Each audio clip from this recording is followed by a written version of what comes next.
Sleep historically, y'all, has been incredibly underrated in terms of its influence, impact on our whole body wellness. We put a lot of thought into the food, the fuel we put into our bodies, how we nourish our bodies, and rightfully so. Also, how we move, how we exercise, the activities we do, again, rightfully so. But I'll ask y'all, let's add this third element. Let's look at sleep as giving it that equal footing, that equal relevance and importance as nutrition and exercise. Yay Networks. A quick note before we dive into today's podcast. If you like what you hear, I would love for you to subscribe to Fueled Wellness and Nutrition, wherever you download your podcast. It would also be incredible if you take a minute to rate and review this podcast. Those things do matter and they really help us. I'm Molly Kimball. Welcome to Fueled, a wellness and nutrition podcast. I'm a registered dietitian and nutrition journalist with a passion to help people live their strongest, healthiest life possible. In my weekly TV segments and columns, there's a limited amount of time and space to cover everything, but there's so much more to share.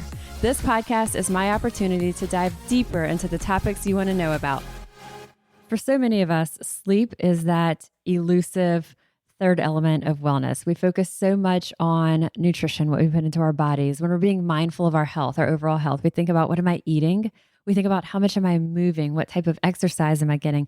But that third element, sleep, is one thing that so often we're not even giving it the consideration it deserves, really right there side by side along with those first two.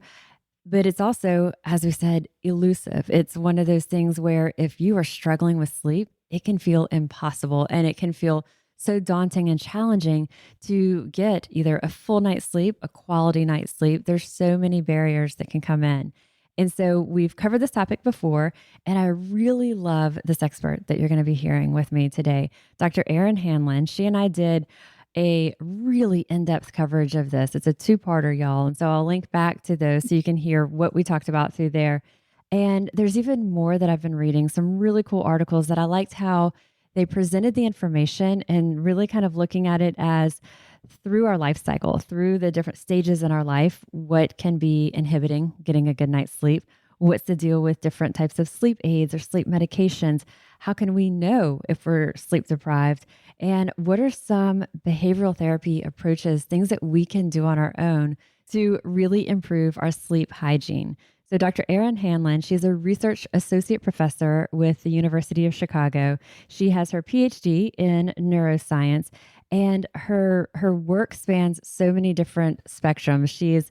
Her primary research interest, she's looking at the detrimental effects of sleep loss and how sleep loss or sleep deprivation, different ways that we might refer to it, but how does it impact our health? She looks at how does it impact obesity, diabetes, all of these factors, the messages that our brain is sending and receiving on our cravings. She's done so much research on this, on sleep and how it affects our whole body well-being. So with that, welcome, Dr. Hanlon. Thank you. Thanks. I'm so glad to be back and speaking with you again. You do a lot of really cool research. I think, I think it's one of those that when you probably tell someone at a party or at an event, do you hear everybody's like sleep stories or sleep drama? Oh, 100%. It's one of the awesome things about studying sleep as a scientist, right? Like everybody does it, so everybody understands what it is. I don't have to start at let me tell you about these calcium channels or something. Right. Everyone understands sleep, but very often, yes, people are like, well, let me tell you about this. And for the most part, I'm always like, I think it's stress.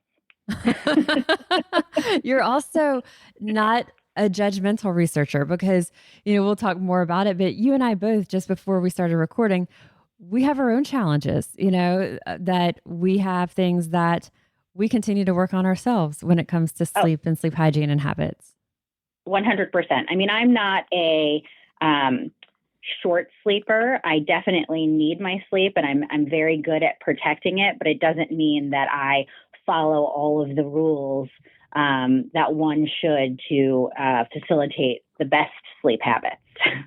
And it's just like that with anything. I think as dietitians, people make the assumption that we would never have, I don't know, here, people love fried chicken here. And so, well, people love fried chicken everywhere, let's be honest. But Popeyes being based out of New Orleans, it's kind of like people are like, you have Popeyes? And it's the same type of a thing that if you're like, we will fess up that this is an area that we personally have these challenges. And so for us, we're also continuing to learn, to try these different strategies. So talk to us about why sleep matters so much. So when we talk about the benefits, like what's the goodness that we get when we are well rested, health wise? Right. Yeah. So it's interesting. The way we learn about the benefits of sleep is really by what happens when you don't have enough of it. Right. And so that's a lot of the research that's been conducted over the years has been on sleep restriction or sleep deprivation, and then seeing the detrimental effects of that. Only recently are researchers starting to do sleep extension studies, or seeing, if we give people their sleep back, what does that improve? But the sleep deprivation studies are the ones that give us the clue about what sleep impacts. Right. So we know that sleep impacts, basically your whole being, right? It impacts your mind, it impacts your body.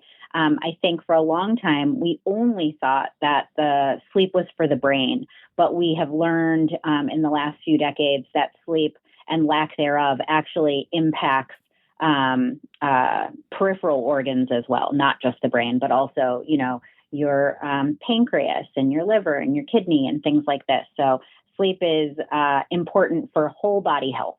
So going down the list of them, when we look at weight or obesity, weight management, talk to us about the difference that someone may experience in terms of cravings or the types of foods they're reaching for or the quantity of foods they're reaching for when they're sleep deprived.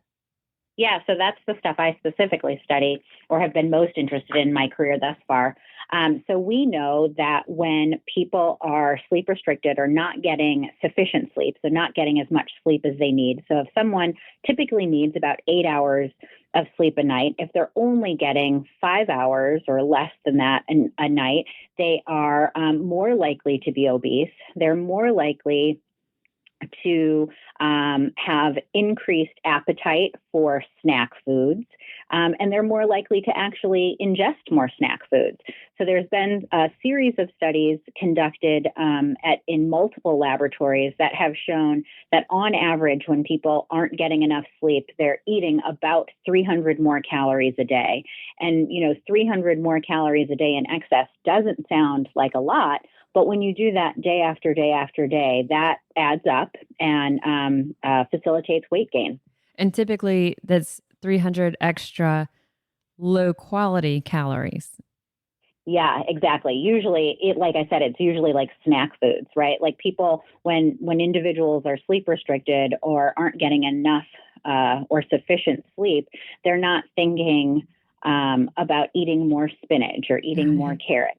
They're usually eating more chips and candies and ultra processed foods.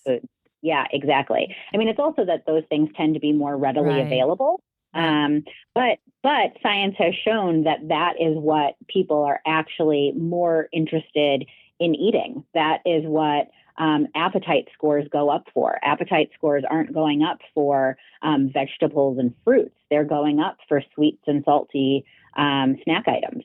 And when we look at those ultra processed foods, we look at them as refined carbohydrates with some salt, with some fat. And when we look at how those are affecting our brains and our reward centers, our pleasure centers, it almost can be, the scale varies for people, but there can be almost like a euphoria produced from that results from this. And so when someone's sleep deprived and you're kind of feeling sluggish, you're feeling run down, drug out, then we reach for those foods. It's almost like a short-term high, and then you're bottomed out again. Kind of.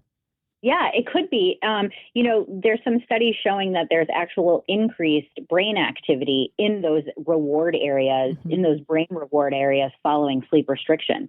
So then the question becomes, are we eating those snack foods because they're eliciting more reward when we're sleep deprived, or to achieve the same reward value that we would when we have normal sleep, maybe we have to eat those high impact foods to achieve the same reward level, But right? regardless, we're wanting and eating more of these ultra processed foods.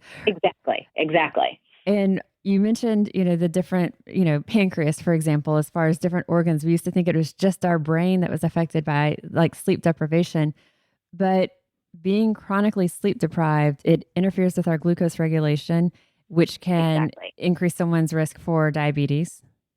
Exactly. So there's a really elegant set of studies that came out of the University of Chicago. Actually, a lot of sleep stuff comes out of the University of Chicago. REM sleep was discovered at the University of Chicago. That's cool. Yeah. Totally. Yeah. I'm like, totally.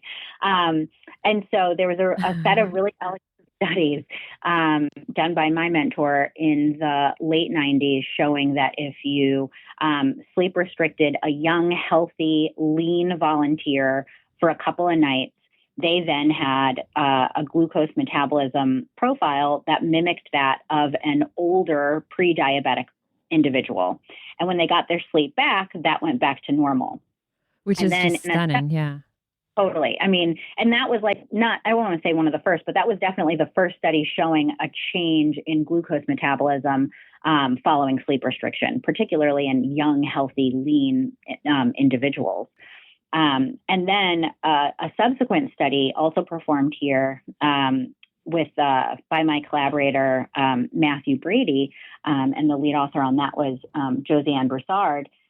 They showed that if in the same kind of setup, so in healthy, lean, young people, if they took fat cells from those individuals, the same individuals, either when they had enough sleep or when they hadn't had enough sleep or when they had been sleep restricted, those fat cells needed more insulin to do the work that they do in regards to glucose metabolism. So it was like those peripheral fat cells that were taken from, somebody's belly, basically.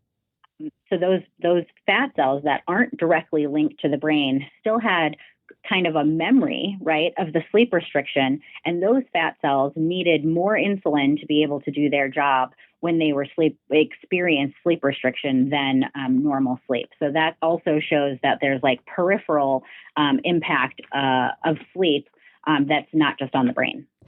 Mood, I think, is one that we know people would think, oh yeah, I'm crabby if I don't get enough sleep. I'm irritable. But there's also a correlation with an increased incidence of depression with chronic lack of sleep. Is that something that you've studied or you're familiar with? I haven't studied it, but I do know that since I do a lot of sleep restriction studies, we carefully screen our participants for depression and anxiety and things like that, because we know that the sleep restriction itself can precipitate that.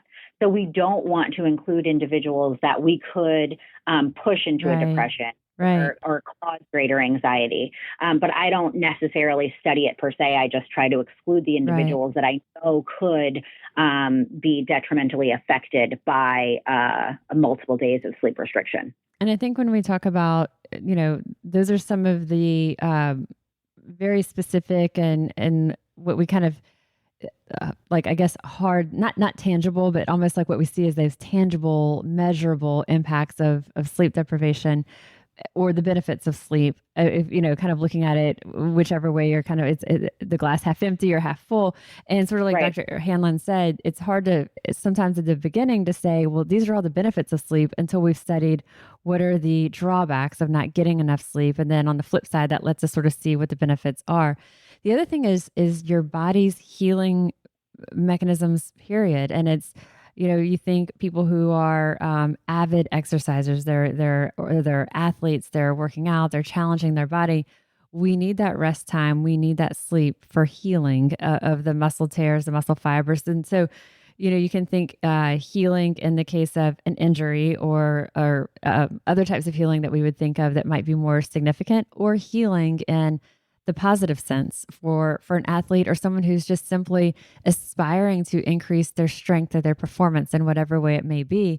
We need sleep for all of those things. So again, when we think about all these things to optimize our wellness, we're often thinking, what am I eating and how much am I moving? But I'll just ask our listeners, really tie in this third element and do your best to put it on equal footing with nutrition and with movement. So Dr. Hanlon, what are signs that someone is sleep deprived or short on sleep? What are some of the high level quick signs? I think most of us sort of have an inkling, but is there anything that might be Yeah. surprising to us? I mean, this sounds so silly to say, but daytime sleepiness. So if you feel tired during the day, you, in fact, might be sleep deprived. It seems simple, but I don't think people actually think about it, right? Like you might not be feeling fatigued. But yeah, Could it daytime also sleepiness be maybe like a lack of focus and someone's not even for relating that sure. to being tired? They'll think, "Oh my gosh, Totally. I'm Totally. fuzzy or cloudy," but Yeah. okay. Remembering like fatigue, irritability, like just being kind of like moody. Hmm. That can be a symptom of sleep deprivation. Um, this is kind of a specific one, but that we like can measure in the laboratory, but I think it comes into play in life all the time, especially in driving, but like slower reaction Yeah. time. So you might be slower to respond to something when you're sleep deprived than you would be. I'm sorry, when you've had sufficient sleep. Uh, and then just the kind of general malaise, You're right. right? Like it depends on how sleep deprived you get, but just general malaise. So I think those are the big ones: feeling sleepy during the day, slow reaction time, trouble kind of thinking, being foggy, trouble focusing, and mood changes. And those are just kind of the ones outside of like the diagnosable stuff, Right. like hypertension and diabetes, etc. I was gonna say that people who wear the kind of wellness trackers, whether it's like there's so many different types now that track Yeah, so much on our sleep and everything else. yeah, And yeah. someone who is using a wellness tracker may see that when they are sleep deprived, they don't get a good night's sleep. Their resting heart rate is higher the next day. Right. You might Yeah. see your blood pressure or your resting heart rate. Someone who chooses to wear a continuous glucose monitor, which we talked about before on this podcast, also separately from diabetes, there's a lot that we can educate ourselves in how we respond to foods by wearing a continuous glucose monitor. And often, if you're not getting enough sleep, you may see that that baseline glucose It's levels, higher. yeah, they're Yeah. riding a little higher the next day. So there's things that we can tune into and be self-aware, and then there's others that are a little bit more measurable if we need that kind of nudge to tell us that, okay, we need to like really prioritize this. And then talking about how much sleep we need, there was something that I found. It was like the National Institute of Health or one of these that I ran across that was sort of a interesting chart of how much we need. And so for most adults, there's 7 or more hours a night, and they range from, some are just seven or more is the general, 7 to 9. Yeah. yeah, 7 to 9 Yeah. was in That's your seven. 60s. Yeah. What I thought was interesting for school age kids and teens, theirs was or in younger kids too, theirs is per 24 hours, I guess, because there may be naps or maybe it might not be at night is always when they're sleeping. Yeah.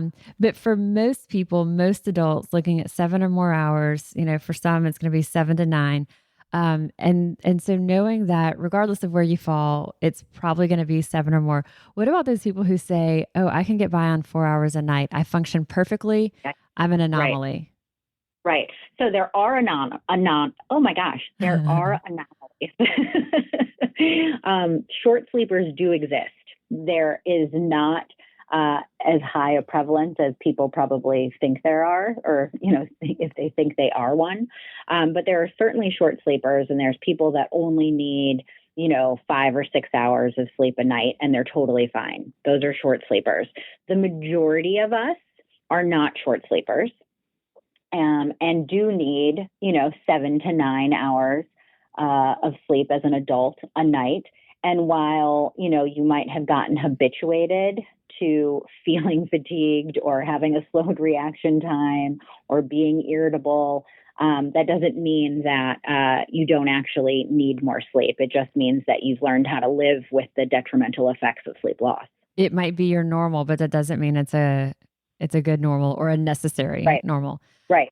So Right. the New York Times I mentioned had a really cool article, Sleep Better at Every Age. And so I'm going to link to it in our podcast notes. But it sort of is pointing out that the amount of sleep that someone needs can kind of recalibrate over time.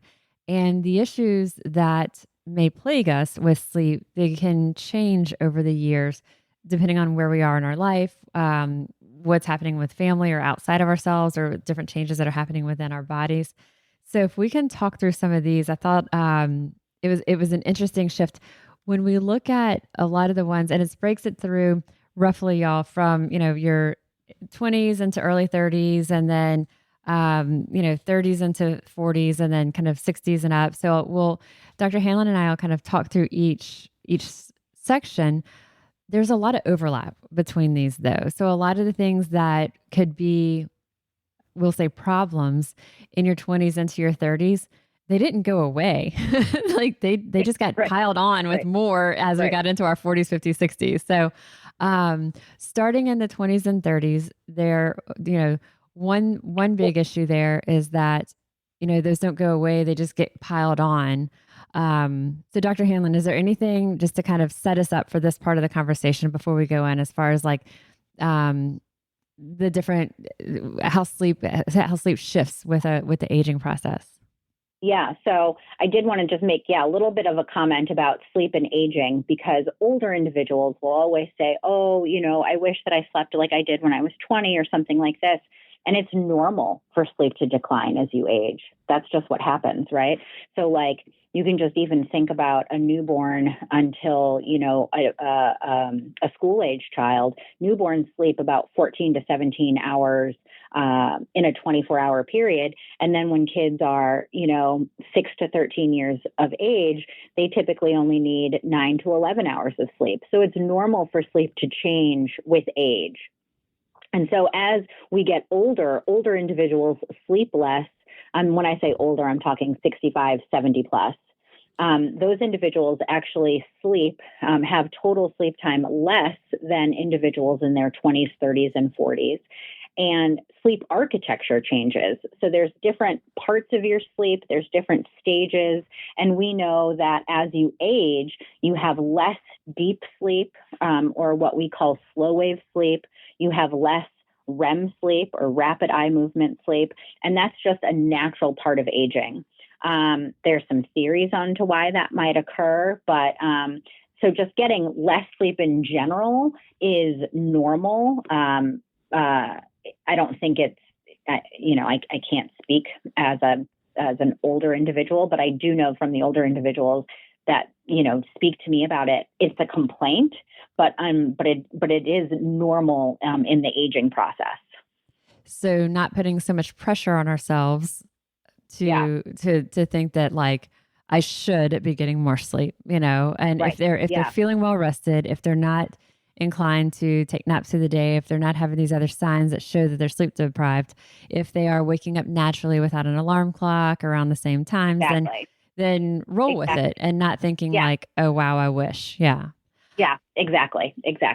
So some of the issues, we'll start with those that are in the 20s and into 30s, that are sort of, this is how the article is broken down. Some of them we'll skip over a little bit, but we'll land on some that kind of, I think, can resonate with all of us. For starters, in our 20s, our early 30s, our schedule's all over the place. And when our schedule is all over the place, whether it's with social things, with work, when someone is younger, they're more likely to pick up the late shifts, or maybe if they're a young nurse, they're more willing to work shifts that fluctuate, sometimes days, sometimes nights, and they can just kind of feel as if they can rebound from that maybe more than in their 30s or 40s. So when our sleep is all over the place, our schedule is all over the place, that also means our sleep is all over. And so one of the things that we're always reading or hearing about good sleep, quote, hygiene, as we talk about, is trying to have about the same time that we go to sleep and wake up each day. So when our schedule is all over the place, it's just natural that our sleep is. One of the things Right. that's noted in this article is that by definition, if you're using an alarm clock to wake up, then you're chronically sleep deprived. Yeah. I mean, here's a score for me. I do not wake up with an alarm clock. from like most days, That's like I a just big like, brag point. I do this. You're like, I'm a I know. sleep researcher I know. and I don't have an Yeah. alarm clock. Yeah. I don't have, I'm definitely on my phone or a computer right before I go to bed. So I'm having too much light at night. But I do wake up without an alarm clock unless I have to wake up extra early for something. But just on a normal, regular work day, I just am able, I'm up when the sun comes up or a little after the sun comes. Wow. And I don't need an alarm to trigger that. I think Yeah. mostly that's just my rhythm. It's not necessarily that I'm so rested I'm ready to go. That's but it is. really impressive though. I think I mean, I use an alarm to wake up during the week, of course, but then even on the weekend, because I want to be able to sleep later, but I still set Right, that alarm so that I don't sleep too late and like miss out on the day. But right. one of my best friends, Amy, she's like you, like she doesn't use an alarm clock to wake up. I think I would also have a panic that what if I slept through whatever's happening then. Right, So I think right. that's really impressive. But so for those of us who are using an alarm clock and we sleep till that alarm clock wakes up, You're probably sleep probably deprived. sleep Yeah, deprived. The yeah. other, several other things kind of looking in 20s and 30s, and these things that we're talking about also, as we said a bit ago, they don't drop off when we get into our 40s, 50s, 60s. These often still continue. And so, one is that we're stressed and we're feeling anxiety. Our minds aren't turning off, and we're bringing that to bed with us. Someone just told me yesterday, gosh, I didn't sleep well last night. I kept turning all these other things over in my mind. That's something that's so common for people. So, Yeah.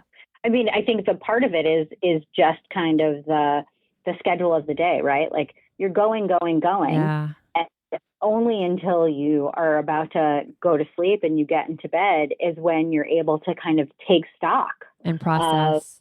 yeah, like take stock of the day, take Yeah. stock of what's to happen next. Or, just how you're feeling about things. So it's kind of um, a double-edged sword that like that's the time of day when we're like you should be relaxing, come up with a bedroom routine, but this is also the first time of the day where you're actually able to catch your breath, and that's when everything kind of like starts to percolate. Right. So our schedules are so jammed, we're so overstimulated. We have things that are either through work or necessities or other obligations have our attention and we have to give them our attention. Or then when that part of our day is over, maybe we're still filling our brain with TV or other things like on our whatever type of screen we've got. And so, as you said, it may not be until we're turning off the light and going, putting our head down that all those thoughts from the day we start to process.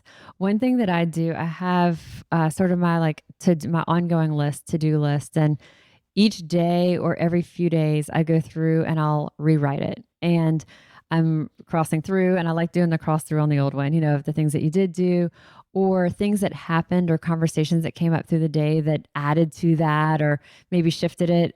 I try to do that, if not daily, at least every few days. And that helps me with that processing so Yeah, that I'm not oh, like, sorry. yeah, no, it's okay. So that I'm not, I'm trying to set some time aside earlier, still Yeah, at the end of the day, but not just as I'm trying to release for bed. totally. So I think one of the suggestions used to be to like have a little notebook by your Right. bed and write down all those things that so you can just put them away. But I think that when you are doing that right before bed, you're just drawing it all up, Right. Right. So set aside a time during the day. Maybe it's actually when you get up in the morning, like, let me go through my list from the day before. What do I need to do? How do I feel about this, that, and the other thing? Instead of doing it right before you go to bed, might be more beneficial. So finding that time for you, those of y'all listening, of like, when is it best for you to all the things that are sort of piled on through the day? When do you kind of comb through it and giving yourself, it doesn't have to take a lot of time. It might be 15 minutes that it just to assess what happened. What do I need to add to my list? What do I need? And we may have 30 things on that list, but then, okay, for tomorrow, what are the 5 things that I'm going to work to like really try to address these issues? And so then we're helping ourselves map out before we're doing it in our sleep. Another big one that I think we have to talk about, and this is at all ages, is alcohol. We talked about that in our last episodes, but this is one where our annual alcohol free for 40 sleep is a big conversation around that, because people, when they drink, it helps them fall asleep quickly, Right. but then it's Right. interfering with sleep quality. So talk with us about that. Yeah. So people often think that, alcohol will help their sleep, but that is the exact opposite of what actually is occurring. So alcohol actually helps you fall asleep, but it leads to more fragmented sleep. So I think earlier I mentioned that there's different stages of sleep, and very often alcohol will inhibit some of those stages of sleep because you're waking up so frequently. And so you don't get into the deep sleep that is more restorative. And also, if you drink a lot before you go to bed, whether it be alcohol or anything, right, it will facilitate you waking up because you have to use the restroom. Right. So that's another way that it impacts your sleep. But it is interesting that, anecdotally, people think that alcohol helps sleep, but it actually impairs it. So in the Alcohol Free for 40 challenge, we have hundreds of people, anywhere between 400 and 700, depending on the year, that are coming on site for lab metrics and physical metrics, all these things that we measure at the beginning of the 40 days, and then come back and we do it again at the end of the 40 days. And that's fascinating to see the improvements in inflammatory markers, liver enzymes, all types of measurables, and then also muscle and body composition, blood pressure, all of these that are affected by alcohol. We have a really And cool. you measure sleep in these people? Okay, so not yet, but that's something that maybe We'll if have you put to your talk about that. grant writing cap on, because yes, it's a lot to pull together. But Yeah. we've thought, wow, what if we got sleep Yeah. trackers of some sort that would be, and they could sign a consent that would allow us to see that Yeah. data. Would love Yeah. that. Or Yes. just questionnaires, even just asking people. I mean, people have, for the most part, they have an idea of, what time they typically go to bed, what time they typically wake up, if it's different during work days than non-work days. If they've What been would be diagnosed cool, with a like sleep disorder. if they had the tracker on for, say, the week or so before Yeah. the challenge Yeah. started, so that we would see how it is, because also that's Totally. Mardi And then the Gras. last week of it. Yeah. Yeah, Mardi Gras Yeah. is right before the challenge starts. And so being able to see Well, that's that, tough. and then seeing the change, because what happens, the feedback that we get, and it's often a complaint right at the beginning is, and so we've tried to like preface it with like, over time, over the 40 days, you'll see that your sleep will improve. You may feel that at first it's not, because at first we'd say, oh, you'll find that you sleep better. And people were like, you told me that I would sleep better. And I'm just laying in bed wide awake, because they were used to having that cocktail or cocktails, Right. falling asleep Right. easily. So they've had to explore and find other ways for that self-soothing and unwinding to Right. help fall asleep. So for many Right. people, that first week, 10 days, 2 weeks, Yeah.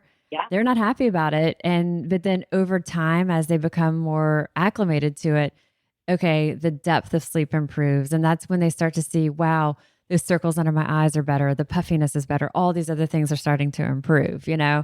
it's one of Yeah. those It takes that, a little time. Yeah. yeah, yeah.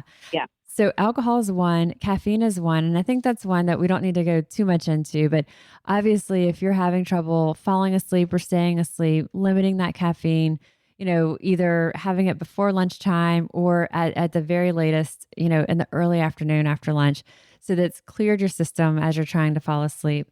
And all of those things that we talked about, schedule shifts, alcohol, the anxieties or work thoughts that we can take to bed with us, all of those things might be in our 20s and into 30s.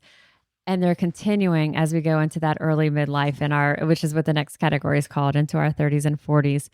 Some of what happens there, though, as we get into our late 30s and into our 40s, it's harder to bounce back. If we may feel, while we were still impacted by it. Dr. Hanlon was talking about, healthy people, younger people who were exhibiting signs similar to diabetes when they're sleep deprived. So clearly something's physically happening. But when we're younger, we can maybe push through it a little bit more, and we're not so aware of how Right. we're feeling. But into our late 30s and 40s, it's not so easy to bounce back. And we are feeling the effects of that more. We might feel it in our mood more, our energy, that crabbiness may exhibit itself a little bit more. And it might also be physiologically based, right? Like it might be that there are mechanisms in place that are more go back to baseline easier when we're younger than they do when we're older, right? Like we knew in those studies of the young, lean, healthy volunteers, when they got their sleep back, glucose metabolism went back to normal. If they had done that study in an older population, it might have taken more nights of sleep, of normal sleep or recovery sleep, to get back to baseline. I don't actually know if that's happened, but I do know there are studies and evidence that body rhythms become less flexible with age. And so it might be that, you know, some aspects of aging make it more difficult or just takes longer to get back to quote unquote baseline after you experience that deficit. And then as people are getting older into their, you know, late 30s, 40s, things like sleep apnea, things like having to get up and go to the bathroom more often, those things start to become more, some of the things that were not mentioned in the article. But I think as we start to look at into the 40s, 50s and beyond, you mentioned there might be things that it's, whether it's ourselves or our bed partner is experiencing, Yeah. but even things like pain, it could be joint pain, muscle pain, that maybe we didn't experience it so much 20 years ago, but now it's like, I feel it for myself. Like, you know, my IT band or like, you know, my hips, it'll feel sometimes like excruciating. And I'm like, you know, I want to get out of bed and Yeah. stretch. I mean, that's disruptive to Brad, you know, and myself. Yeah. So there's For things sure. that start to hit us that we weren't doing before. And so something like sleep apnea, if you suspect that in yourself or in your partner, of course, bring that to your physician's attention. Things like hormonal issues can also influence sleep. And so for women, that's again something to bring up to your physician. It may be something as simple as a bioidentical progesterone that might help with falling asleep, you know, making that a little bit easier. So having these conversations and being open with your providers about these and all of those things that we've talked about stay and really continue to compound the older we get. And then as someone kind of gets into that space where they're dialing back work, we might think, well, that's better. You've got more time or you don't have the pressures of work. But that lack of structure that someone may have can actually be a hindrance too for consistency. Yeah. Or, I mean, you know, if it just like, you know, you were talking about the alternating schedules. Right.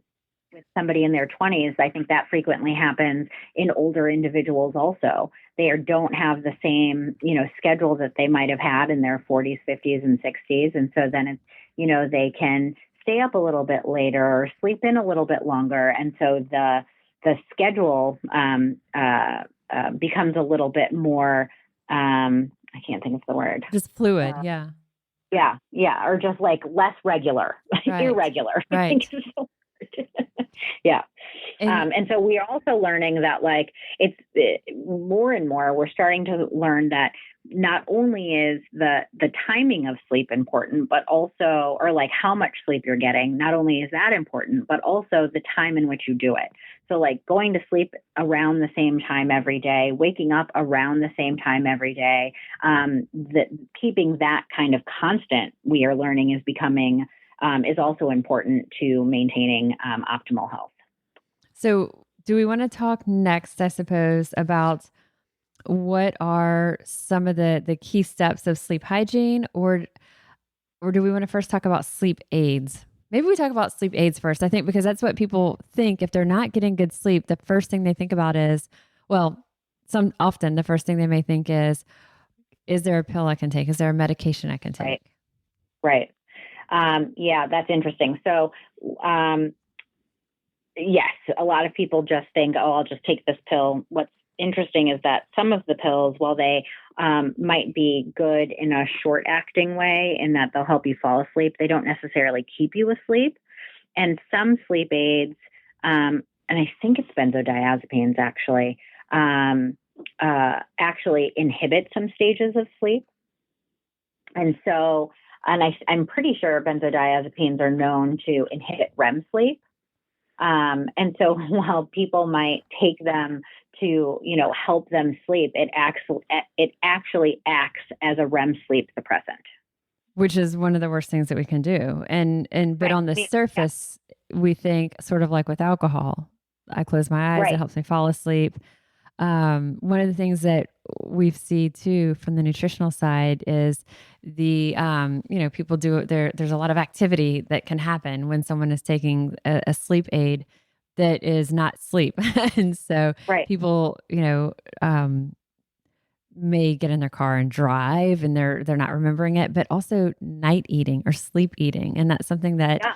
we've had so many clients tell me, in hindsight, it will be very funny stories as they recount it, but it's really not. It's Right. them Yeah. having zero awareness, not only Right. eating in the night, but sometimes using the stove or other things that could also be a hazard. Right. I think, sleep aids are good if someone's going through something or having a acute issue Right. that maybe can help get them, cross that bridge, Right. but it's not really a long-term solution. And I don't think they were meant to be, but that's just how they ended up getting used. But they end up being a little bit more detrimental in long-term usage than beneficial. So when we're talking about sleep aids, when we think about prescription or, quote, medications for sleep aids, that's not the only thing people are turning to. A lot of people are turning to supplements or what they would consider natural approaches too for sleep Right. aids. Yeah. Yeah. So it's interesting because I think it was last year. It could have been this calendar year. I'm not sure. But recently, a study came out looking at melatonin and how much melatonin was in various over-the-counter supplements, and it varied. Right. Unfortunately, the paper didn't tell us, which supplement they were talking about or what the brand was. But the paper basically said, some of these supplements have no melatonin in them. Some of them have a ton of melatonin in them. Some of them were spot on and exactly what they said was in it was in it. But because it's not regulated like medications, it can be all over the place, right? And people think that since we make melatonin and it's quote unquote natural, that you can just take it and it's not a big deal. But melatonin does many things other than just helping people sleep or helping you get to sleep. And one of those is actually that melatonin inhibits insulin secretion. So normally, when you're a normal sleeper or a normal rhythm, is that melatonin is high overnight when you're asleep. So you're not eating. You're typically not eating, right? So it's not a big deal that your pancreas isn't secreting insulin and that melatonin would inhibit that secretion. And so when people are taking melatonin, at these various doses that A, they don't know, how much is actually in it, and B, they think that, I can just take 4 or 5 of these. It's natural. It's not a big deal. It actually might be impacting their glucose metabolism just via the exogenous melatonin, taking melatonin. Another article that I'm going to link to is specifically on cognitive behavioral therapy to help support better sleep. And so this is cognitive behavioral therapy. People refer to it as CBT, but it's something that you can work with a provider, you can work with a specialist to help you with this, but it is essentially looking at what can we do instead of medications. And so like Dr. Hanlon said, the sleep medications may be useful in the short time. When there's something that's acute or something that's so specific that is maybe a crisis that someone is dealing with or an emotional thing. But because of those risks that sleep aids have, that there's a lot of negatives of why we don't want them to be long term. So looking at something like this cognitive behavioral therapy, it's looking at sleep habits, sleep hygiene, and the things that we're doing, the behaviors we're putting into place, the environment that we're creating to have better sleep habits. And it's just, I don't want to say it's just, but it's a very Right. fancy way of saying, how are we looking at creating behaviors and creating good, positive replacement behaviors for negative behaviors. And so when there's things that we're doing that are inhibiting quality sleep, what can we do to reverse those, take those out of our daily patterns and replace them with habits that are bettering that the length of sleep or quality of sleep and staying consistent with this? Yeah, I think at least what I know of cognitive behavioral therapy as it pertains to sleep, which is not a lot. So this is not my area of expertise. I want to say that. But what I do know of it is that it helps people to be accountable, and it helps guide, right? Like Right. there's suggestions that are known in the sleep field that help people improve their sleep, that can be behavioral. And so the CBT can help guide you through those and ensure that you're doing them as often as you should be. So can look at things like strategies to help us relax at the end of the day. So just as we were talking, so many times we're overstimulated right until bedtime, and then everything is like a rush pouring out of our the recesses of our brains into the front of our brains of our day, and then these stressors start to come out, and so instead, CBT looking at helping with guiding and strategies to relax, the mindfulness, also being realistic about sleep habits. So like we were saying, sometimes someone may think something is just terrible, or, like we said, oh, I wish I could sleep like I did when I was younger, but also being realistic with the expectations on that. And just like some examples, I guess when we talk about like those realistic expectations and just real world strategies, one of the things that's kind of a point of guidance is if you're laying in bed for 20, 30 minutes and you're still not falling asleep, get out of bed. But Right. don't turn on the TV. Don't do all this stuff that's also, re-stimulating.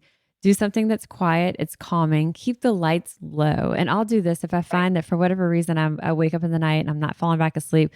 I'll often, and I lay there for a bit, I'll come downstairs, but I don't, I keep maybe one very low light on.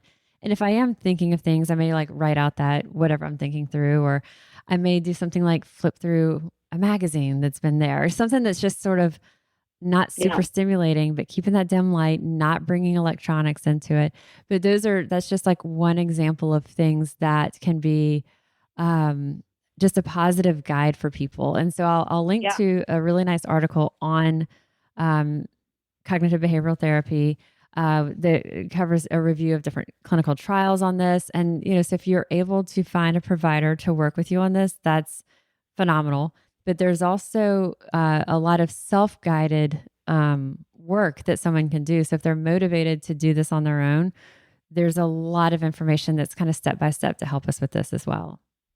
I mean, we don't necessarily think about sleep as something that needs to be paired or a reward behavior, but that's exactly what it is in Yeah. regards to like pairing your bed with sleep, right? Right. So, like, I think people know the idea of like Pavlov's dog and the salivation and things like this, but so you want your brain to think that the bed is for sleeping, Right. and you're doing other things in bed, like watching TV or doing anything like outside of sleeping and, sex, then your brain pairs it with everything else. So it's not like, oh, I'm going to bed to get a good night's sleep. It's like, oh, I'm going to get into bed and watch TV, or I'm going to think about this, I'm going to think about that.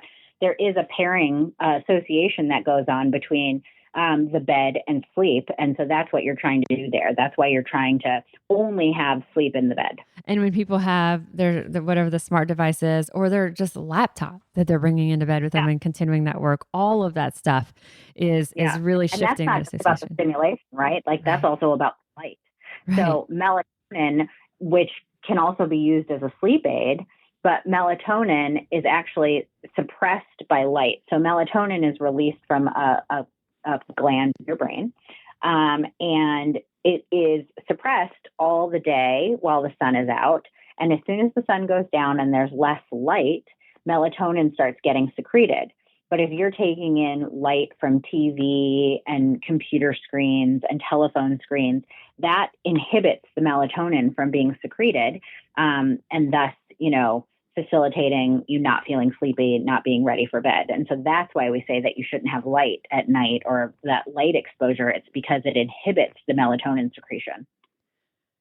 So very, very, very specific on this. And for the same reason, looking at all the ways, whether it's your smart device or other, keeping your room cool, keeping your room dark as much as possible.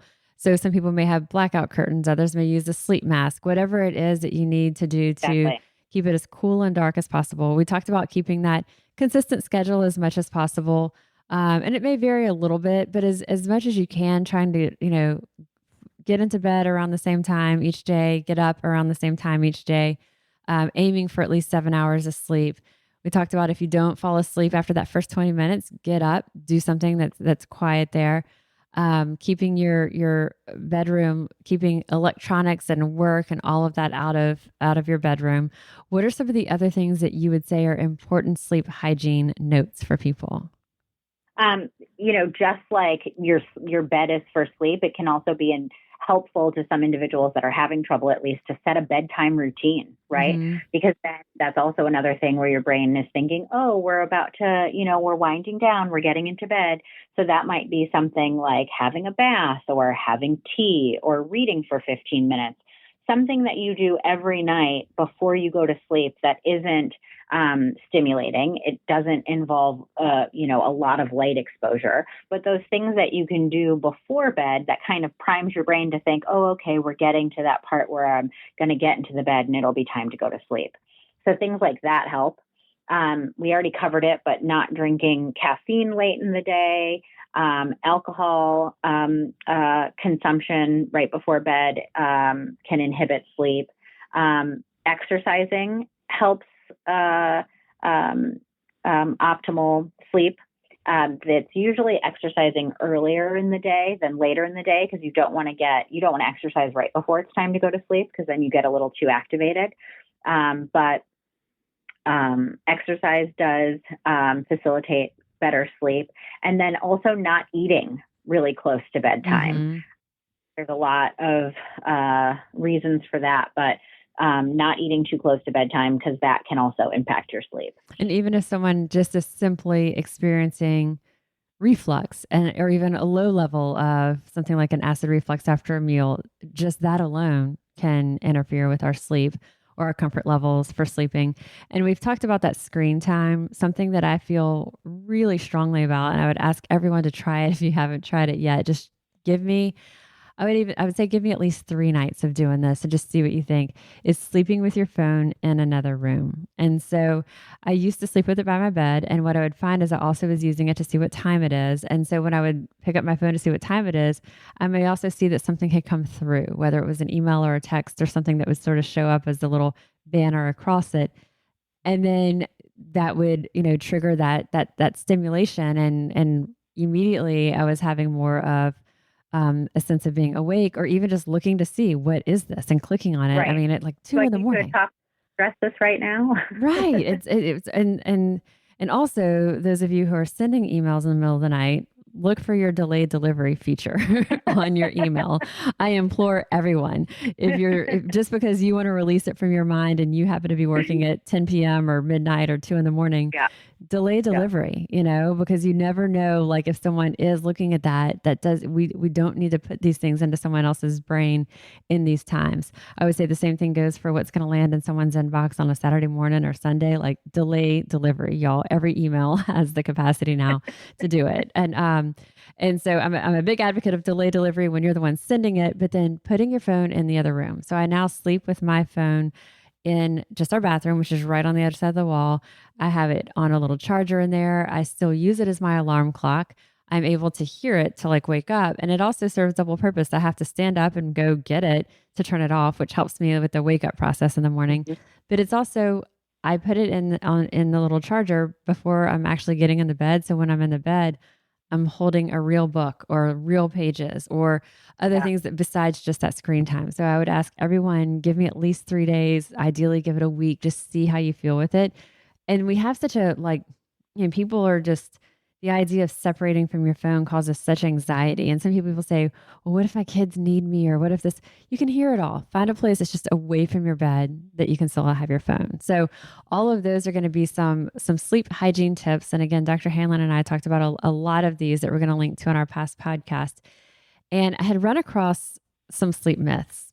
And I think our final thing, unless there's something else that we didn't talk through that we need to, thinking we can just hit a couple of rapid fire ones. There was about 10 or so that I ran across. A lot of these you and I have already addressed. So Okay. I think maybe we do two, maybe three of these. One is your body gets used to a lack of sleep, that we can adapt to it, and we can adapt even if we are not one of those people that, can get by on 4 hours of sleep a night. Can Right. we eventually get used to it? Right.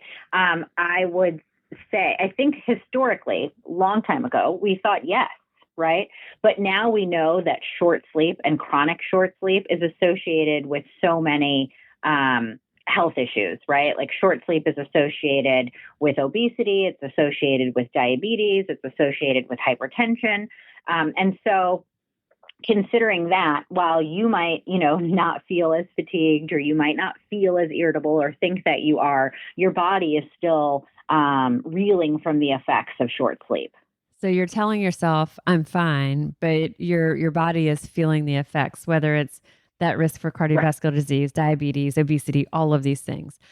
Right. Another Exactly. another bit of myth busting here, that if someone doesn't get enough sleep at night, that naps can help make up for it. Right. So napping can be beneficial if you're getting a little nap occasionally.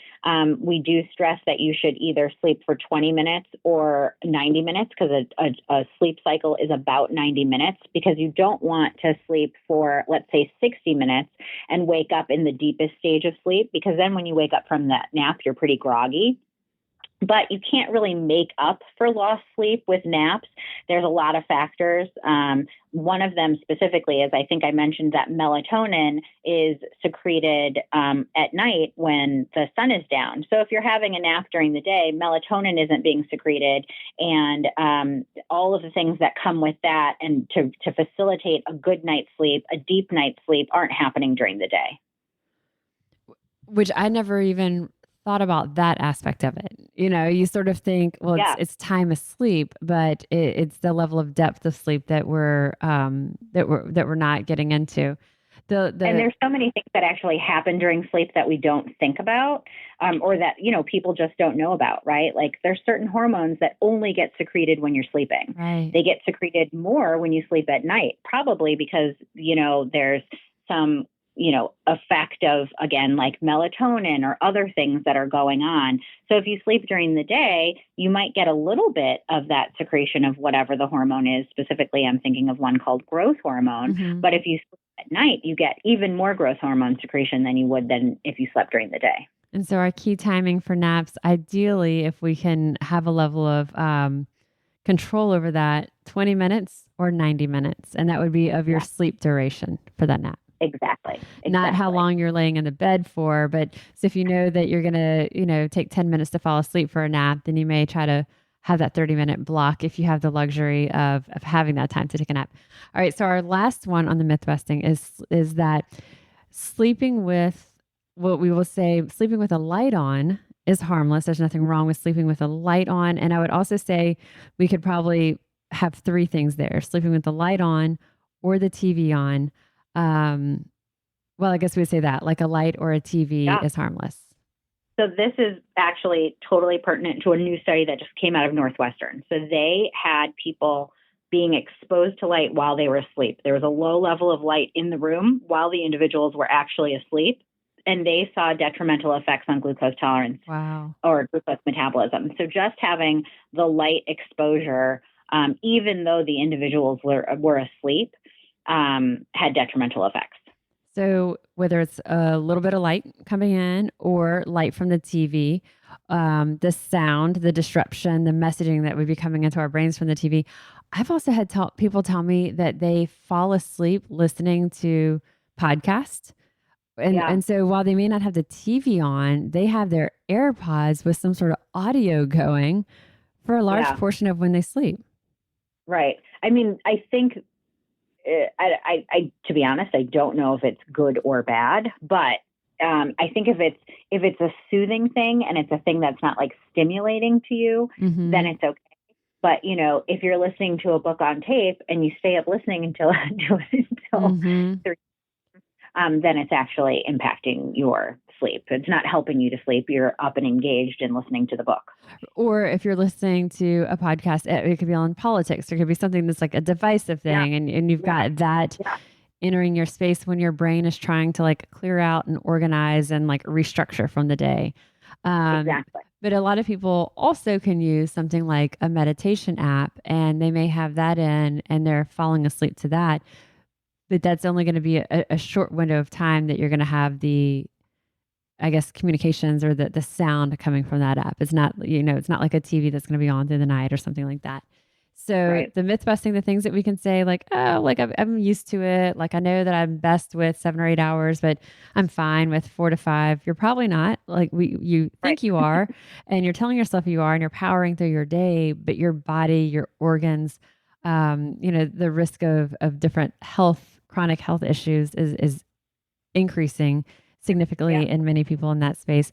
Napping, there's a lot of different mechanisms that happen when we nap during the day versus when we nap at night or when we're sleeping at night. So that napping's not going to make up for it. And then sleeping with fill in the blank on is harmless is going to be a big myth for us, whether it's the light, the TV, sound, podcast coming through there. Really think about what you're infusing into your space while you're trying to get that quality sleep. Yeah. Anything that we haven't touched on that you think is important for our listeners or a big takeaway? I think you've covered it when you keep saying that, like when people are thinking about what they eat and, being active, it's important to think about sleep and make it a important aspect of maintaining good health.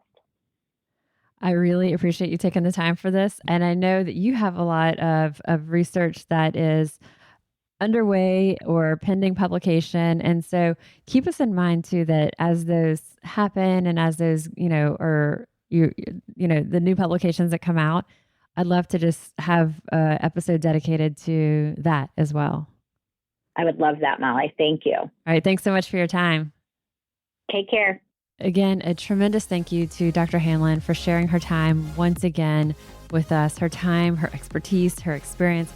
I think her job, her career, the research she does is fascinating. I love that she's doing this research because it helps educate us, it helps inspire us.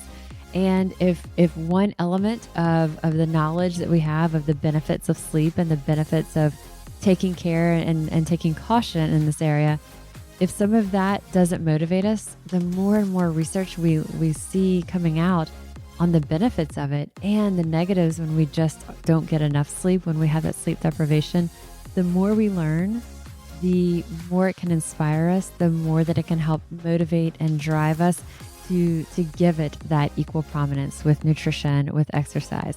So I'll include the links that we talked about, including the past podcast episodes that we did, that 2-parter with Dr. Hanlon. I'll include the links to some of these articles that we talked about, just really interesting articles that I think do a great job of summarizing a lot of the content that we talked about. And always let me know what you think. As you incorporate some of these strategies into your own life, I always want to hear about it. I am registered dietitian Molly Kimball, and you've been listening to Fueled Wellness and Nutrition, the podcast.